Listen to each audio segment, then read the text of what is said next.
I think it all starts with self-love. And, you know, if you're not convinced about loving yourself and you still want to self-sabotage, you're gonna sabotage your diet. You're gonna just like, yeah, you'll make a commitment and you're gonna break because you don't really care. You haven't made that agreement with self yet. You haven't got to that point where, yeah, buddy, we're in this together and we're going to do this.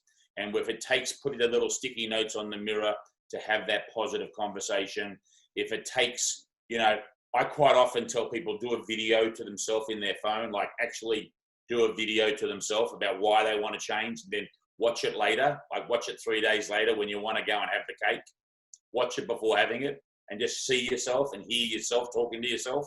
So I think that in order for any change, like you can lead the horse to water, you can't make it drink, right?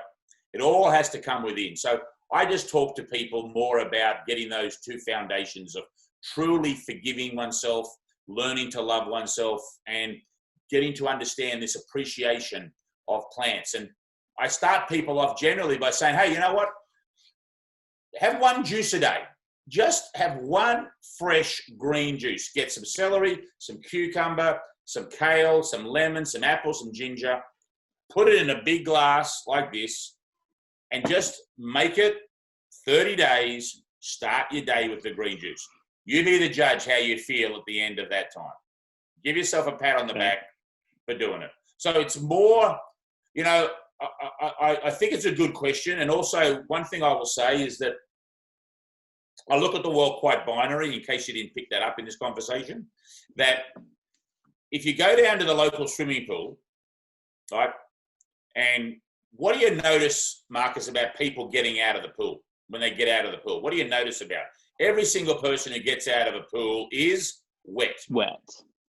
They're all wet. The question is, how did they get in? Did they jump in or did they walk in very slowly at the steps? We weren't there to see how they got in. We just know they got wet. And so with change and transformation, I love this analogy because some people need to dive in and change everything and go hard. No, that's it. No more of that. No more of this. I'm doing that. Other types of personalities need to go step by step, slowly testing the water and letting that cold water come up, which I don't know how they do it because I'm a diving guy.